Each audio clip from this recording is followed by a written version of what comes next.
Assalamualaikum warahmatullahi wabarakatuh. Pemirsa, hari ini, tanggal 2 Mei tahun 2024, kami karyawan DPMPTSP Provinsi Kalimantan Barat beserta purna tugas bertempat di gedung DPMPTSP lantai 2, area kantor Gubernur Kalimantan Barat, mengadakan silaturahmi dan halal bihalal. Waalaikumsalam warahmatullahi wabarakatuh. Yang serta Bapak Ibu keluarga besar DPMPTSP yang berbahagia. Alhamdulillah, Rabbil Alamin.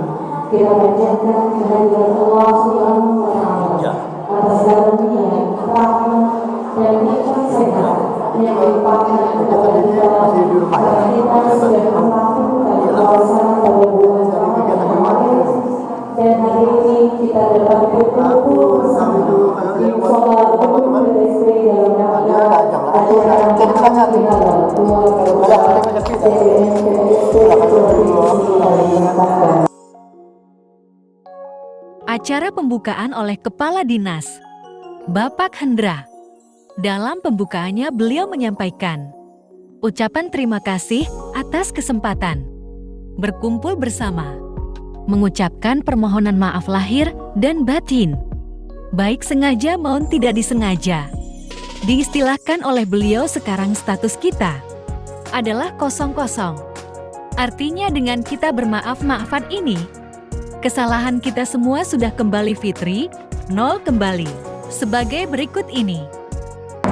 Dan bersama pada hari ini skor kita akan kembali kosong-kosong, tidak seperti kemarin 2-0 lawan Uzbekistan, kembali kosong-kosong. Bapak Ibu yang kami hormati, sedikit terkait dengan Idul Fitri dalam momentum untuk kita merayakan kembali dan bersih dari segala dosa yang saya, baik dosa kepada Allah SWT dan kepada sesama manusia. Saling bersilaturahmi dan bermaaf-maafan di bulan Syawal ini adalah suatu kebaikan dan merupakan kita untuk memperbaiki kesalahan baik dengan sesama teman, keluarga, sahabat, apalagi dengan teman-teman kita yang setiap hari bersama-sama kita di kantor DPMPTSP Provinsi Kalimantan Barat. Idul Fitri adalah momentum untuk kita saling menjaga kebersamaan dan berkompakan bersama seluruh keluarga besar DPMPTSP. Dan ada hikmah di dalam Idul Fitri, yaitu hikmah hal yang silaturahmi yang di dalamnya ada semangat kebersamaan dan gotong royong pada seluruh aparatur DPMPTSP untuk dapat menjalankan tugas sebagaimana mestinya. Komitmen kita bersama untuk melaksanakan dan memberikan pelayanan kepada masyarakat secara jujur, berintegritas, bertanggung jawab, dan tidak menyimpang dari kode etik ASN dan sesuai dengan Pemirsa, berikut adalah tausiah siraman rohani oleh Bapak Ustadz Rudi Hartono. Alhamdulillahilladzi hadana li hadza wa ma kunna linahtadiya laula an hadana Allah. Asyhadu an la ilaha illallah wahdahu la syarika lah wa asyhadu anna sayyidana wa nabiyyana Muhammadan abduhu wa rasuluhu la nabiyya ba'dahu. Allahumma shalli wa sallim wa barik ala hadzal nabiyil karim sayyidina wa maulana Muhammad wa ala alihi wa sahbihi ajma'in. Amma ba'du. Yang saya hormati dan saya muliakan Bapak Kepala Dinas Penanaman Modal dan Pelayanan kepada Masyarakat itu, Bapak Haji Hendra Sosi, Bapak-bapak para pejabat di lingkungan Dinas Penanaman Modal dan Pelayanan kepada Masyarakat itu, yang nama pangkat dan jabatannya tidak bisa saya sebutkan satu persatu. Bapak Ibu para kursi bendera, dan Ibu para purna tugas di DPMPTSP Provinsi bagian barat dari Al-Quran. Insyaallah mudah-mudahan sama-sama dirahmati, sama-sama diberkahi, dan insyaallah sama-sama dimuliakan oleh Allah Subhanahu wa taala. Amin. Tema yang menarik, tema yang sangat spesial dan sangat luar biasa dan istimewa yang diusung oleh Dinas Penanaman Modal dan Pelayanan Kampus seperti itu pada kesempatan hari ini. Insyaallah di kesempatan tanggal 23 Syawal 1442 Hijriah, yaitu bagaimana kita meningkatkan ketakwaan dengan membangun kebersamaan dengan saling memaafkan. Ketiga jalan cinta. Artinya, kalau hari ini memperingati sebagai Hari Pendidikan Nasional, maka jika Ramadan dikatakan sebagai bulan murah bagi, memang yang terberat adalah bagi. Nampak gampang ya, nampak gampang. Murah apa lagi? Alim, oh paling hebat ya. Nah, biasanya yang jadi PR itu adalah bagi. Maka di istilah terkenal Mansur ya Pak Hadis ya. Mansur itu singkatan Pak, makan corang. Maaf kalau ada yang namanya Mansur ya. Ya, jadi ciri orang bertakwa yang kedua adalah mudah berbagi, mudah memberi. Kenapa kita kemudian mudah berbagi dan mudah memberi? Karena apa yang ada pada kita pun sebenarnya sesungguhnya hakikatnya adalah hasil pemberian juga. Ya. Jadi apa yang ada pada kita saat ini sebenarnya dua saja. Pertama sifatnya titipan, yang kedua sifatnya adalah sama-sama ujian. Titipan saja, yang namanya titipan suatu saat akan diambil. Yang nama ujian ya dua-duanya adalah bentuk ujian. Dua saja bentuk ujian hidup ini. Kalau tidak ujian sabar ya ujian syukur. Yang paling berat memang ujian syukur. Karena bersabar itu karena barangnya tidak ada. Orang tidak korupsi karena peluangnya tidak ada. Tapi orang yang berpeluang untuk korupsi dan kemudian dia tidak korupsi, ya itu yang dinamakan orang yang paling hebat. Orang bersyukur itu namanya ya. Sama ketika kita berpuasa, ketika misalnya dari waktu imsak, dari waktu subuh sampai dengan terbenam matahari kita tidak makan, tidak minum, karena memang itu kewajibannya. Tapi ujian sesungguhnya bagi orang-orang yang berpuasa adalah ketika dia dibolehkan. Kita dibolehkan makan, dibolehkan minum, masih tidak dia bisa mengendalikan diri, masih tidak dia bisa bersyukur dengan apa yang telah Allah Subhanahu wa taala berikan kepada kita. Bapak Ibu sekalian yang dirahmati Allah Subhanahu wa taala, itu yang kedua, ciri orang yang bertakwa yang kedua. Ya kan? Setelah alladzina yunfiquna fis sarra'i wad dharra, yang ketiga, ciri yang ketiga adalah wal kaziminal ghaiz. Juga yang ketiga juga ini mampu menahan marah, mengendalikan marah. Kalimat indahnya seperti sebenarnya begini. Kalau misalnya sampaikan Pak Kadis tadi itu adalah tingkatan yang keempat nantinya. Kalau tingkatan ketiga menahan marah itu begini. Ada kalimat saya maafkan tapi tidak saya lupakan. Saya maafkan tapi tidak saya lupakan. Berarti masih ada itu. Itu hanya menahan marah aja Pak. Menahan marah. Walaupun kategori marah kan 4 kan. Stadium marah itu 4 ya. Jenis marah kan 4. Silakan dipilih saja marah ini. Marahnya kan ada 4 jenis ini marahnya. Pertama cepat marah, cepat berhenti. Cepat marah Pak, tapi cepat berhenti kan Pak Kadis. Yang kedua lambat marah, lambat berhenti. Yang ketiga ini, cepat marah, lambat berhenti ya, ini yang paling parah. Dan cepat marah, lambat berhenti. Pokoknya tidak boleh salah sedikit marah. Dan marahnya permanen biasanya. Lama itu baru berhenti. Nah yang keempat adalah yang paling bagus adalah lambat marah cepat berhenti. Nah, tadi Pak Kadis sempat menyampaikan bahwa para purna tugas ini sehat-sehat, mungkin sehat Pak Kadis ya. Mungkin salah satunya karena tidak mungkin alhamdulillah tidak pernah lagi marah-marah kali ya. Bebannya lepas kali ya. Ya kan? Jadi artinya bapak-bapak yang sudah purna tugas ini sudah tidak punya konsep untuk marah gitu. Jadi tidak lagi marah gitu kan. Tapi memang yang namanya marah itu adalah sesuatu yang lumrah saja sebenarnya. Tetapi menjadi masalah adalah ketika M3 ini berubah menjadi marah. Ketemu ini marah, ketemu itu marah, ketemu apa marah. Gitu. Jadi semacam penyakit gitu kan, penyakit marah. Darah tinggi kan. Kalau darah tinggi biasanya dia akan bersambung gitu kan, bersambung ke penyakit-penyakit lain. Gitu. Jadi Bapak Ibu sekalian yang dirahmati Allah Subhanahu wa taala, ya. Nah, yang disampaikan oleh Pak Kadis ini termasuk ciri orang bertakwa yang keempat, yaitu wal afina 'anil nas. Memaafkan semua kesalahan yang pernah orang lakukan kepada kita. Jadi M3 juga ini mudah memberi maaf. Kalau ciri yang pertama tadi kan mudah meminta maaf.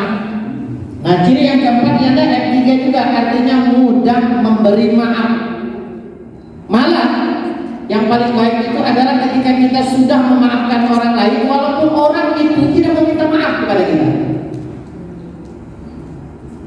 Kenapa demikian? Karena tidak ada gunanya sedikit pun dalam pelajaran apapun, dalam ilmu apapun menyimpan dendam kepada seseorang. Kalau nggak percaya silakan praktek saja. Silakan Bapak Ibu punya musuh satu saja, berat ya. Nah, jangankan memandang wajahnya, kalau dia pakai pakaian yang sama saja dengan kita jadi masalah. Orang dia senyum saja kita manas kan? Makanya penyakit yang paling berbahaya itu kan penyakit hati gitu. Jadi yang bermasalah itu sebenarnya yang paling banyak menimbulkan segala sesuatu adalah penyakit hati. Salah satunya adalah marah. Nah, ya kan? Walaupun kadang-kadang kita dengan Nabi itu katanya bahwa kita dengan Nabi itu bedanya dikit aja. Kalau Nabi itu marahnya dikit, kalau kita dikit-dikit marah gitu kan. Ya. Jadi orang yang paling hebat itu adalah bukan orang yang jago dalam berkelahi, tapi orang yang paling hebat itu adalah orang yang mampu mengendalikan marah. Dan yang paling hebat lagi adalah orang yang sudah memaafkan kesalahan kita, walaupun boleh jadi kita sendiri tidak pernah meminta maaf kepadanya. Makanya yang disampaikan oleh Pak Kadis itu menarik.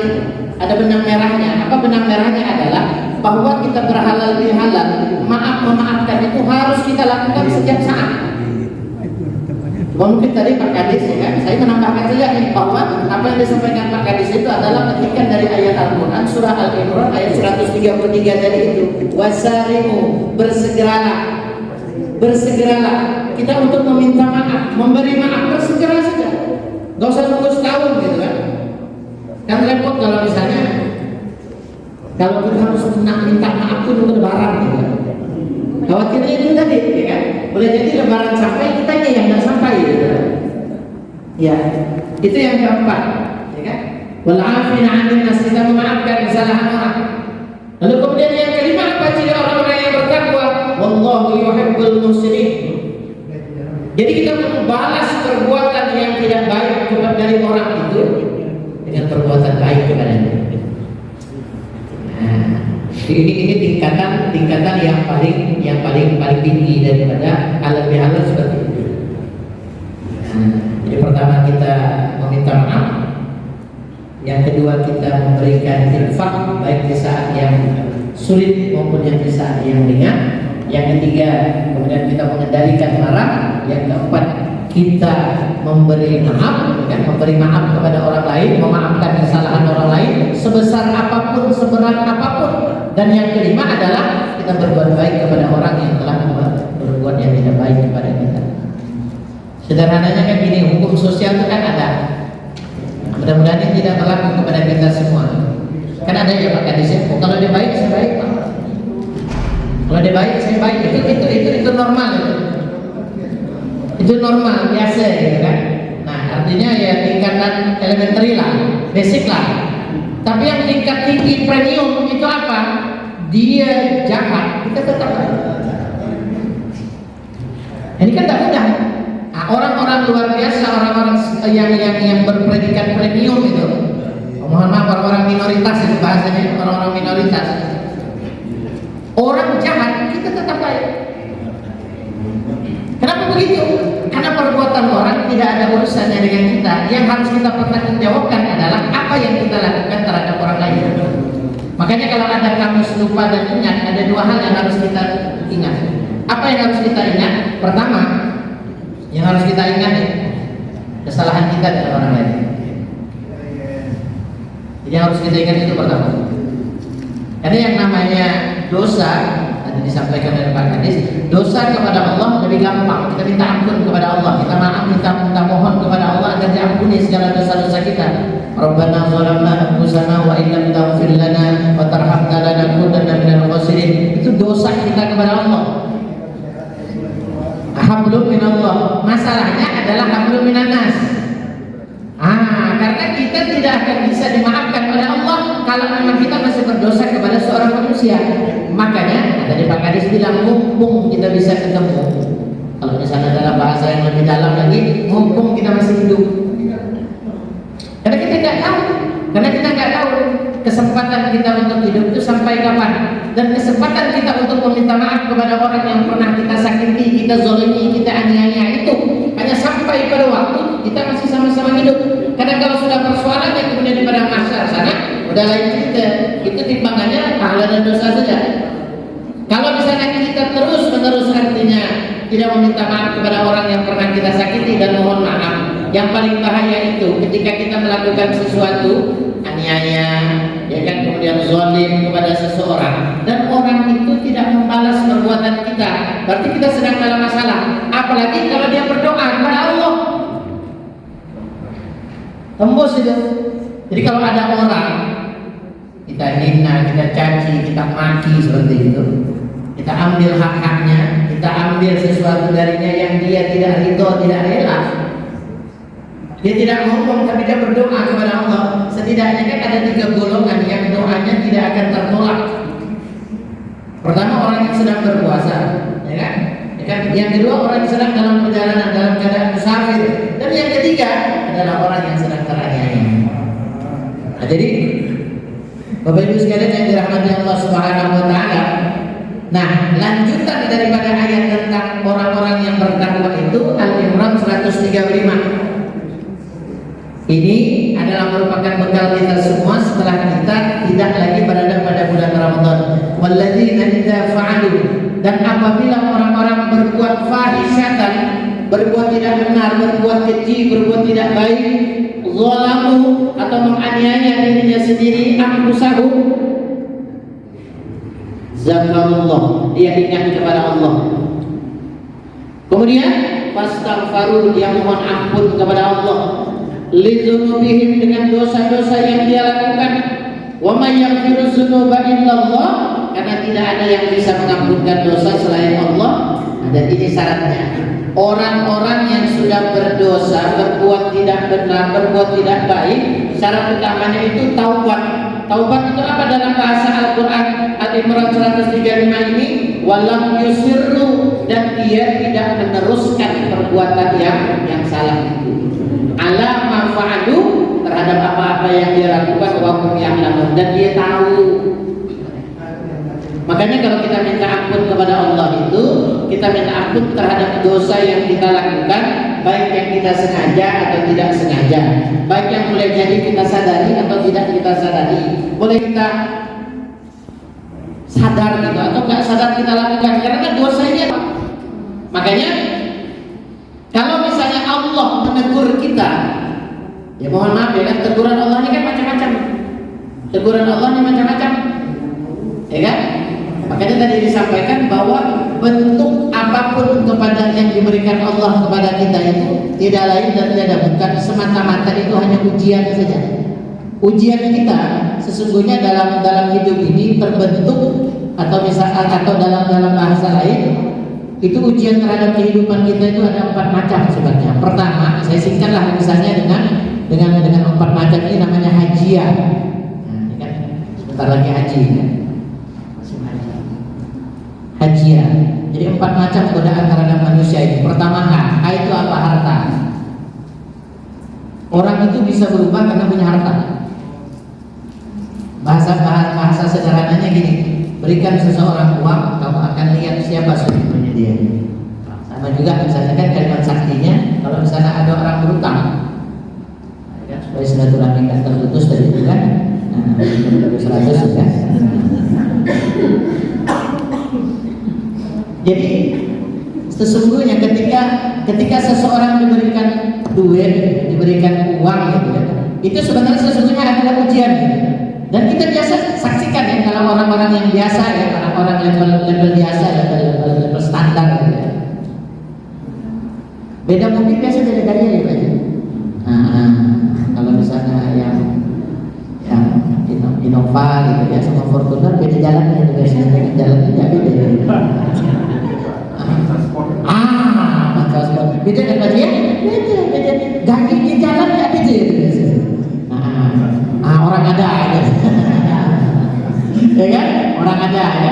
Nggak tahu apa ada orang atau orang ada ya. Ada orang kaya sama orang kaya gitu ya. Atau kaya orang gitu. Nah, jadi biasa orang punya harta itu beda gaya. Jadi biasanya orang itu yang bisa berubah orang salah satunya adalah harta itu. Bisa berubah orang. Itu orang biasa gitu.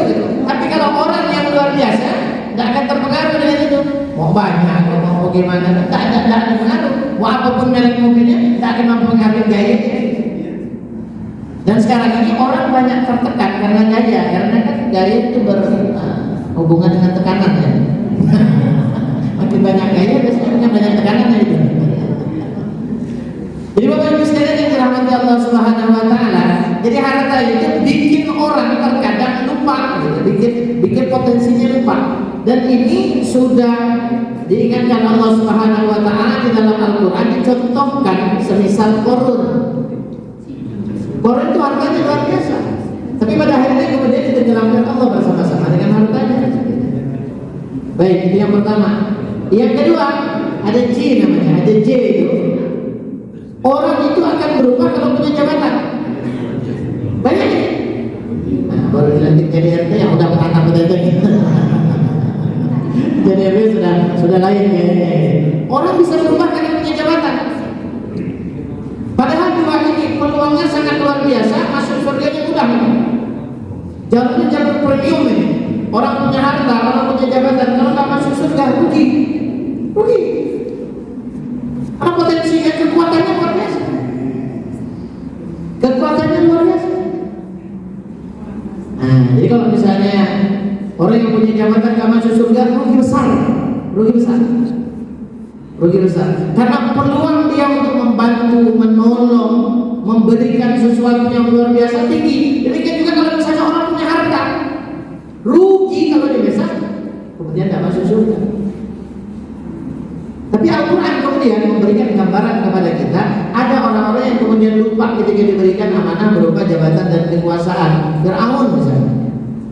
Fir'aun itu sebenarnya bukan nama, tapi gelar saja. Contoh saja, orang-orang yang ketika diberi kekuasaan lupa. Itu saja. Kan manusia itu, kenapa kemudian mohon maaf ya, kenapa misalnya ada tausiah, kenapa ada majelis zikir? Zikir itu kan artinya ingat. Supaya apa? Supaya kita ini senantiasa ingat apa? Bahwa kita ini tidak ada lain, tidak ada bukan, selama hidup ini pasti punya dosa, pasti punya kesalahan, pasti punya kekhilafan. Dengan siapa? Dengan saudara kita, dengan pasangan kita, dengan orang terdekat kita, dengan anak kita, dengan suami kita, dengan istri kita, dengan rekan kita, dengan saudara kita, pasti kita punya kesalahan. Makanya senantiasa kita diingatkan. Jadi Al-Quran ini mohon maaf adalah merupakan sebuah kitab yang luar biasa. Allah itu baiknya dengan kita luar biasa. Diberikan contoh, nih orang yang punya harta kemudian tidak ingat dengan Allah, ya kan? Kemudian ditenggelamkan Allah dengan hartanya. Orang yang punya kekuasaan, ya kan, kemudian lupa dengan Allah, ya kan, kemudian ditenggelamkan Allah di laut merah. Jadi bagi Allah itu sangat mudah untuk mengangkat ataupun menjatuhkan seseorang. Itu sangat gampang bagi Allah. Dalam Al-Quran jelas berkali-kali itu dijelaskan, Inna dzalika 'ala Allahi yasir. Bagi Allah segala perkara itu mudah.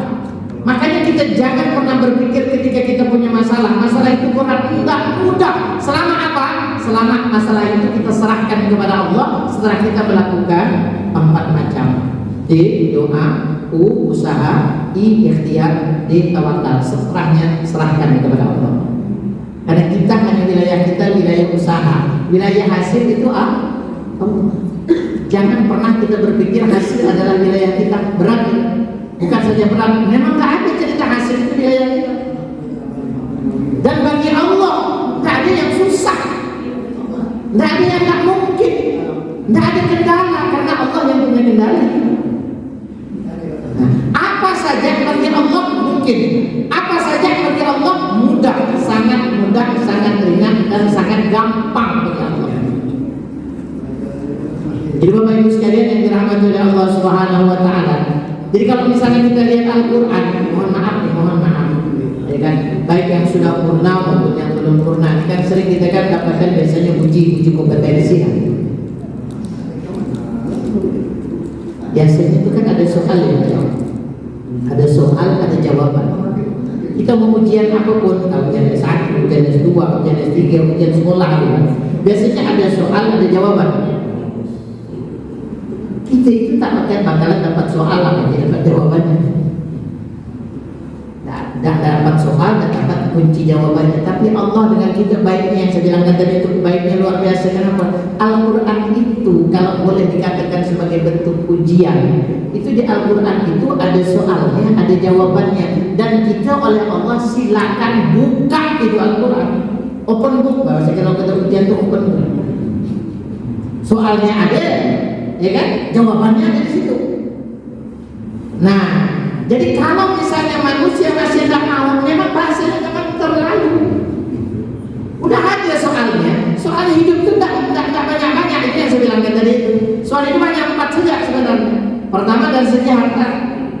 Allah campaikan di situ. Ini orang yang berharta ini. Harta itu ya kan? Kalau misalnya ada pertanyaan, kenapa harta tidak untuk dibanggakan? Karena bukan punya kita. Siapa yang bilang harta milik kita? Bukan. Itu titipan. Titipan dari siapa? Yang punya harta. Siapa? Allah Subhanahu wa ta'ala. Apa yang dikatakan Qarun? Ketika ditanya oleh orang-orang, Qarun hartamu dari mana? Oh, ini hasil usaha saya. Ya udah. Allah dibenarkan. Bahasanya kan seperti itu. Mohon maaf.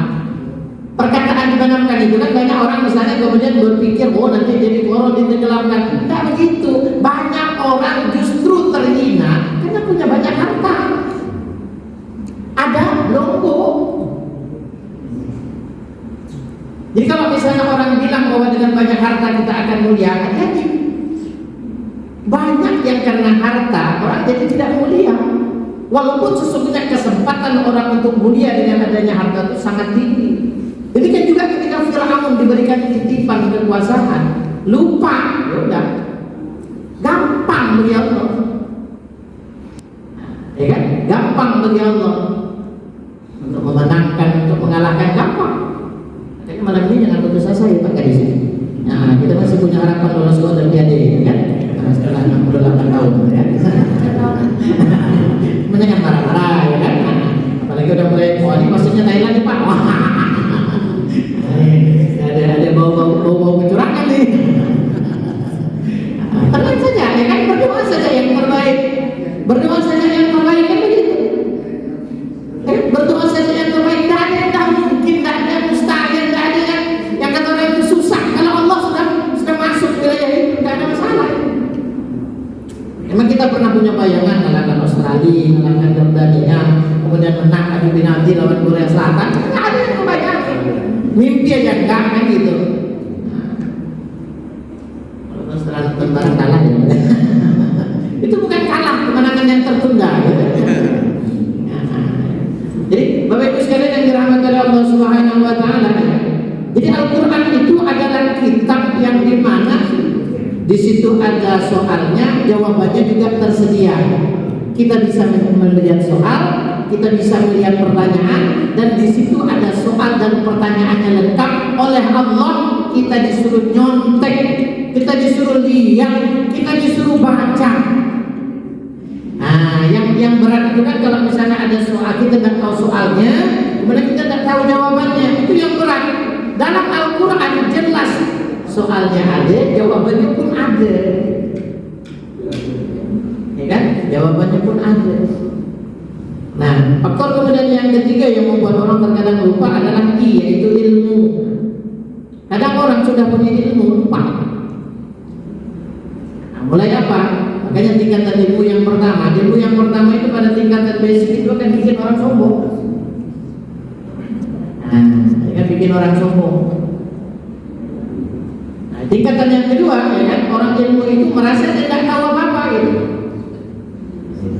Nah, jadi semakin banyak yang kita tahu, kita semakin merasa kalau kita tidak tahu banyak, tidak tahu apa-apa gitu.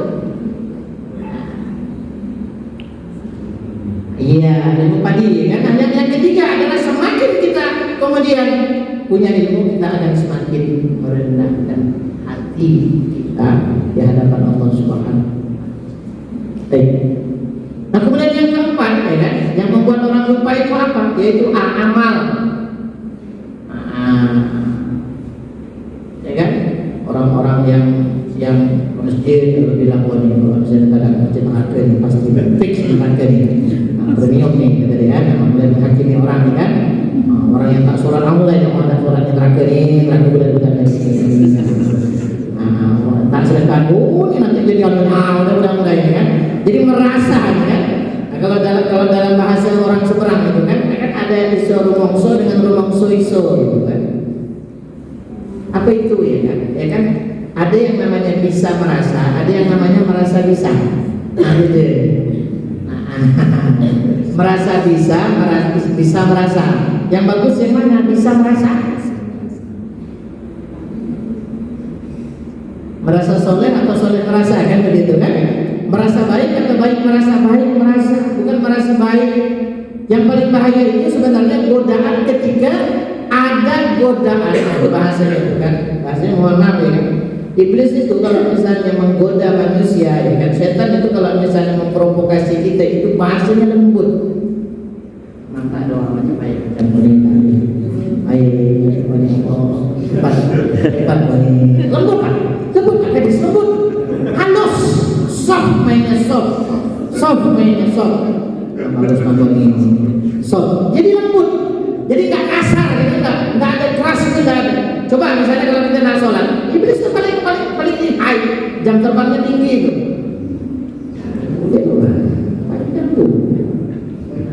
Tenang ya, tenang ya, tenang ya nih. Tenang. Nah, itu yang nanti akhirnya itu kan. Nah, jadi Bapak Ibu yang saya muliakan dan dimuliakan Allah Subhanahu Wa Taala. Jadi orang itu bisa berubah dan bisa lupa karena 4 hal. Tapi yang paling bahaya itu adalah di titik yang keempat ini, yaitu amal. Dia merasa sudah banyak amal sehingga nggak perlu lagi beramal. Kayaknya tinggal kita pilih saja. Kalau misalnya dalam hidup ini kita mau ngamal, beramal atau banyak ngomel. Yang banyak ada sih baca juga ngomel, ngomel kan. Jadi Bapak Ibu sekalian yang dirahmati Allah Subhanahu Wa Taala, dari uraian ini sebenarnya tiga kata ini atau 3 kalimat ini berangkai yang menuju kepada satu tujuan. Apa itu? Kita bisa meningkatkan ketakwaan hanya dengan membangun kebersamaan. Apa artinya? Semuanya ini kan kita bersama-sama. Termasuklah misalnya dalam aktivitas apapun kita tidak bisa sendirian. Tidak bisa kita sendirian di alam dunia ini. Tidak bisa. Lucu gitu kalau kita sendirian. Soalnya ada orang ceramah, orang ada misalnya. Misalnya saya ngomong seorang jadi tidak ada orang jadi kan. Nah, tiba-tiba ada yang nyetik, ada bapak dalam, ada bapak besar ngomong saya sendiri gitu. Jadi bahasanya sederhana sebenarnya, bahwa kita tidak akan bisa hidup sendiri. Mohon maaf sekali saya sampaikan. Dinas Penanaman Modal dan Pelayanan Terpadu 1 Pintu ini adalah merupakan salah satu hemat saya adalah merupakan dinas percontohan itu. Salah satunya apa? Karena masih dapat menghadirkan para purna tugas. Ini mengamalkan bahwa yang dinamakan dengan orang tua itu luas sekali. Orang tua kan punya pengertian, pertama orang yang melahirkan kita. Yang kedua, orang tua dari orang yang hidup sekarang bersama-sama kita, mertua. Yang ketiga, orang yang lebih tua usianya dari kita. Yang keempat adalah orang yang pernah berjasa kepada kita. Dan 4 hal ini jangan sampai kita lupakan. Makanya tadi itu ketika kita harus ingat, maka yang harus kita ingat itu 2. Pertama, dosa kita kepada orang lain. Yang kedua, kebaikan orang dengan kita. Kita bisa hadir di sini, kita bisa seperti sekarang ini, salah satunya asbab daripada orang-orang tua kita. Mohon maaf ya, kita memaksa tanda kutip walaupun itu ditakdirkan Allah, memaksa ibu kita untuk membawa kita di dalam perutnya 9 bulan 10 hari dengan penuh apa? Dengan penuh penderitaan dan kesusahan. Jadi kalau seandainya kita masih tidak juga mau berbakti kepada ibu kita, orang tua kita, memang itu luar biasa. 9 bulan 10 hari kita siksa ibu kita di dalam perutnya. Kemudian ketika kita akan lahir hanya ada 2 pertaruhan itu, hidup atau mati. Ketika kita kemudian lahir, ya Allah ya Rabbi, 2 tahun dia menyapih kita, menyusukan kita, ya kan? Bukan hanya secara fisik, tapi juga secara material. Apa yang kemudian bisa kita petik di sini? Bahwa kita ini adalah merupakan makhluk sosial, makhluk bersama-sama, gitu ya. Jadi kalau kita membangun kebersamaan, bukan hanya karena kita punya kepentingan apa, karena kita pun hadir di dunia ini atas kerjasama kedua orang tua kita. Dan kemudian makanya penting bagi kita bagaimana supaya kita bisa bersama, bagaimana supaya kita ini bisa kumpul, bagaimana supaya ukhuwah ini ada, bagaimana persaudaraan ini ada, bagaimana kebersamaan akan terus bisa kita rawat. Kita saling memaafkan, saling memaklumi, saling memaafkan, saling menyadari sepenuhnya. Orang memaafkan itu kan sederhana. Apa yang kemudian orang-orang sadari ketika saling memaafkan? Kalau orang lain punya dosa, kita juga punya dosa. Kalau orang lain punya salah, kita juga punya salah. Kalau orang misalnya bisa terluka dengan perkataan kita, boleh jadi ketika orang itu mengucapkan perkataan itu, kita juga akan menjadi terluka. Di Bapak Ibu sekalian yang dirahmati oleh Allah Subhanahu wa taala. Jadi jelas bagi kita sesungguhnya adalah ketika misalnya kita ingin meningkatkan ketakwaan, maka ciri pertama itu adalah kita harus senantiasa merawat dan membangun kebersamaan di antara kita. Dan ketika misalnya kita membangun kebersamaan di antara kita, walaupun posisi kita boleh jadi tidak sama, apa yang harus kita lakukan? Saling memaafkan, saling mengetahui, saling memahami, saling menghormati, saling menghargai. Kan itu inti daripada hablum minan nas itu. Maka kalau misalnya 2 hal yang tadi harus kita ingat, pertama kita ingat dosa kita kepada orang lain, kemudian kita ingat jasa orang kepada kita, maka yang harus cepat kita lupakan pertama kesalahan orang dengan kita. Itu pertama yang harus kita lupakan. Yang kedua, jasa kita kepada orang lain itu harus cepat kita lupakan. Kenapa demikian? Supaya tidak timbul rasa sakit hati, supaya tidak timbul rasa harus terus-menerus kemudian kita diapresiasi. Kenapa? Karena kita berbuat segala sesuatu tidak lain dan tidak bukan hanya semata-mata karena Allah.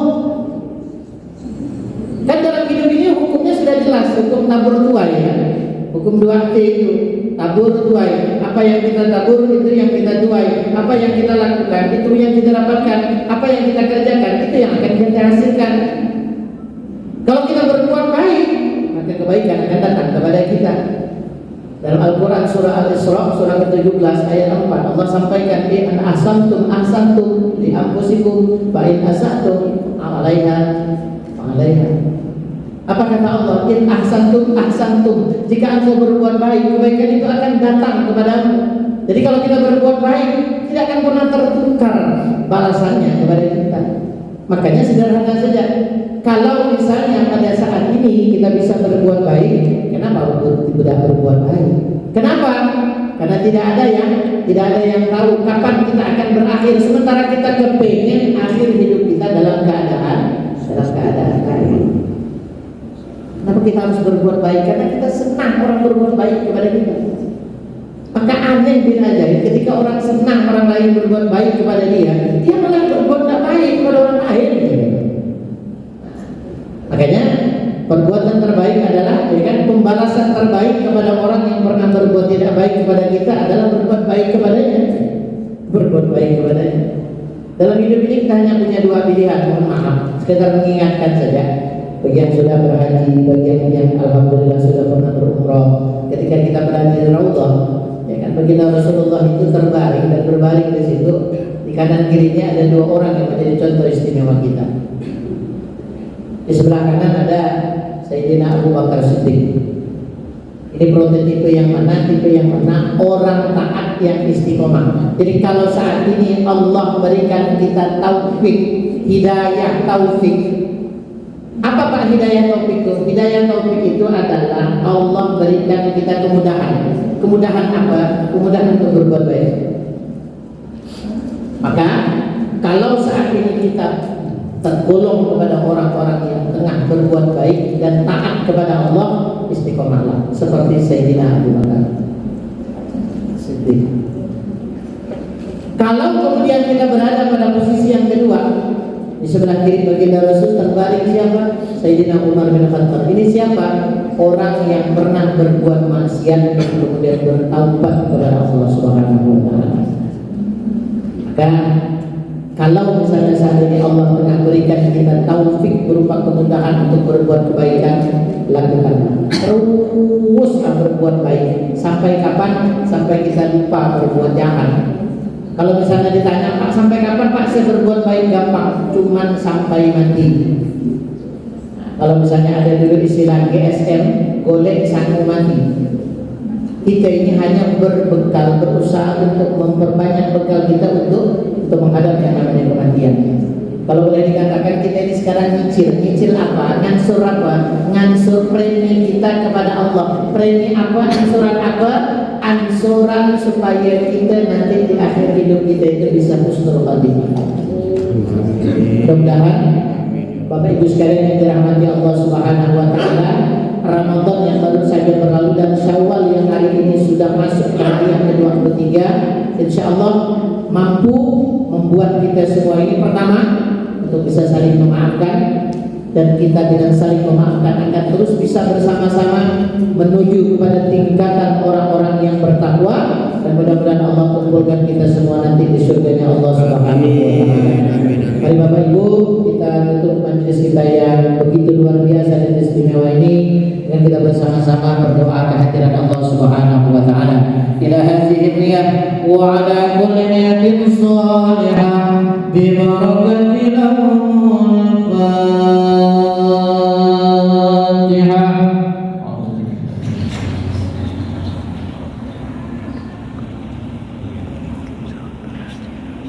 أعوذ بالله من الشيطان الرجيم بسم الله الرحمن الرحيم الحمد لله رب العالمين والصلاة والسلام على أشرف الأنبياء والمرسلين سيدنا ومولانا محمد وعلى وصحبه أجمعين. اللهم ربنا يا ربنا تقبل منا صلاتنا وصيامنا وقيامنا وركوعنا وسجودنا وتضرعنا وتخشعنا وتعبدنا وتمم تقصيرنا يا الله يا الله يا أرحم الراحمين. ربنا أرنا الحق حقا وارزقنا اتباعه وأرنا الباطل باطلا وارزقنا اجتنابه. ربنا اغفر لنا ولإخواننا الذين سبقونا بالإيمان ولا تجعل في قلوبنا غلا للذين آمنوا ربنا إنك رؤوف رحيم.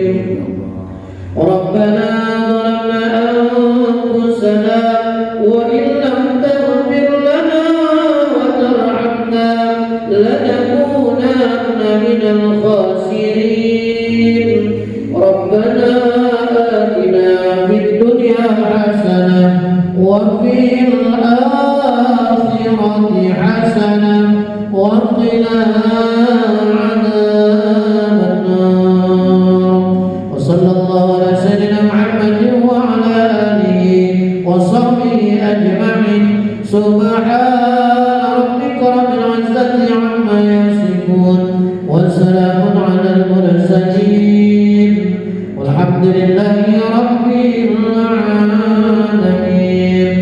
اللهم صل على سيدنا محمد.